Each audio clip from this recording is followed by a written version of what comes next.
Saudara, Bank Indonesia menjangkau wilayah 3T, terluar, terdepan, dan terpencil di Pulau Kalimantan untuk misi mengedarkan rupiah kepada masyarakat. Butuh perjalanan panjang agar rupiah layak edar sampai di tangan masyarakat yang tinggal di wilayah 3T, khususnya di pulau-pulau Provinsi Kalimantan Utara.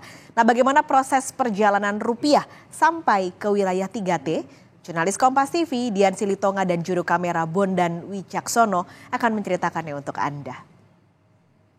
Bank Indonesia sampai di pulau terluar Kalimantan Timur, Pulau Maratua, untuk misi mengedarkan rupiah bagi masyarakat yang ada di wilayah 3T. Nah, masyarakat nantinya berkesempatan untuk menukarkan rupiah yang mereka punya, yang kondisinya sudah lama, rusak, dengan rupiah yang baru dan tentu saja layak edar. Nah, saat ini saya sudah bersama dengan pimpinan rombongan ekspedisi rupiah berdaulat Kaltara 2024 dengan Mas Aris Candrawijaya. Mas, langsung saja, kenapa sih perlu dilakukan penukaran rupiah di wilayah 3T? Oke, pertama saya jelaskan dulu mengapa perlu layanan penukaran. Sesuai amanat Undang-Undang Nomor 7 tahun 2011 bahwa Bank Indonesia itu ada 6 fungsi di kegiatan pengelolaan uang rupiah. Salah satunya di pengedaran. Nah, untuk menjalankan fungsi pengedaran tersebut, Bank Indonesia memiliki layanan penukaran, yaitu layanan kenapa layanan penukaran, yaitu untuk menjamin uang tersebut layak edar dalam jumlah nominal yang sesuai dan pecahan yang sesuai, nominalnya cukup dan pecahan yang sesuai dan tepat waktu, sehingga dengan layanan penukaran tersebut masyarakat dapat memiliki uang yang layak edar. Kalau gitu syarat atau kriteria uang yang bisa ditukar itu seperti apa sih, Mas? Ya, kriterianya adalah dia uang tersebut bentuk fisiknya harus lebih besar dari 2/3. Kemudian dia adalah satu kesatuan. Jadi walaupun nomor serinya tidak terdapat, namun kalau dia satu kesatuan dan fisiknya 2/3 itu dapat penggantian. Dia boleh juga tidak satu kesatuan, misalkan terdiri dari 2 bagian, namun harus terdapat nomor seri dan fisiknya harus lebih besar dari 2/3, baru bisa diganti. Memang kenapa sih, Mas, masyarakat harus menukarkan uang lama? Emang apa dampak dan resiko bagi masyarakat kalau terus memegang uang lama? Yang pertama, misalkan masyarakat memegang uang yang rusak maupun lusuh. Yang pertama jelas bahwa kita susah mengenali ciri-ciri keasliannya.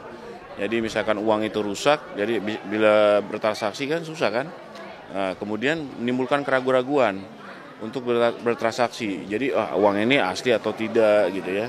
Kemudian apakah uang ini benar ciri-cirinya, apakah uang tersebut dapat dikenali dengan mudah. Itu yang kedua. Kemudian yang ketiga, kalau uang rusak itu seringkali dapat kuman-kuman di situ.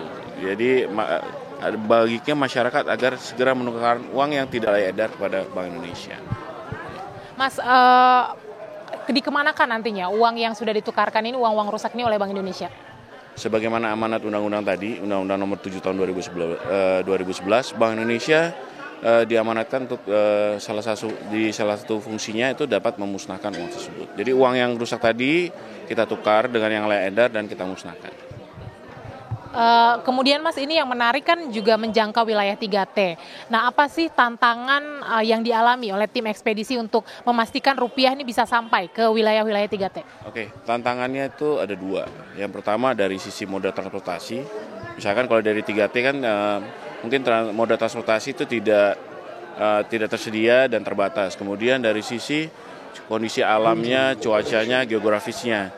Nah, dengan adanya 2 tantangan tersebut, maka Bank Indonesia menginisiasi ekspedisi rupiah berdaulat ini bekerja sama dengan TNI AL.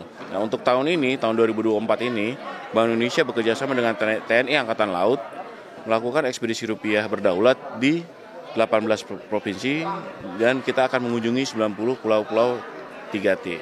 Demikian. Jadi tantangannya tadi akses transportasinya ya Mas ya. Oke, terima kasih Mas Aris sudah bercerita dengan Kompas TV. Selamat bertugas kembali. Ya, tidak hanya mengedarkan rupiah, tapi Bank Indonesia juga bermisi untuk mengedukasi masyarakat yang berada di wilayah tertinggal, terpencil dan juga terluar supaya masyarakat ini bisa betul-betul mengenali rupiah sehingga tumbuh rasa paham, kemudian juga bangga dan cinta terhadap rupiah yang menjadi simbol kedaulatan bangsa. Dian Silitonga, Bondan Wicaksono, Kompas TV, Kalimantan Timur.